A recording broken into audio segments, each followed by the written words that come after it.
आमच्या नेप्ती गावाचा साऊंड बाबतीत आता कुणीच नाद नाही करणार, कारण की साऊंड लाईन मध्ये बाप असणारे सगळे साऊंड एकाच लाईनीत आमच्या गावात उभा केलते। त्यानंतर झालेलं कॉम्पिटिशन तर विचारूच नका, एवढं कॉम्पिटिशन झालं का पोलिसांना डायरेक्ट स्पेशल फोर्स गावात बोलावं लागली। नेमका डिटेल मध्ये विषय काय झाला ते जाणून घेण्यासाठी पूर्ण व्हिडिओ बघा। तर राम राम मंडळी, मी तुमचा मास्तर आणि आपण घेतले चॅलेंज 20K फॉलोअर्स कंप्लीट करायचे। तुम्ही मला अजून फॉलो नसेल केलं तर लवकर फॉलो करून द्या बरं। आमच्या गावाच्या परंपरेनुसार आदल्या दिवशीच आमच्याकडे गणपती उठतात, त्या निमित्ताने आमच्या गावात एकदम भारी भारी साऊंड आलते।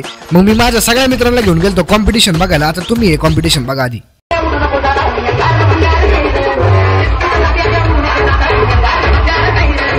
हे कॉम्पिटिशन होतं दर्जा वर्षाचं अथर्व, पुढचं पण कॉम्पिटिशन घ्या लगेच बघून।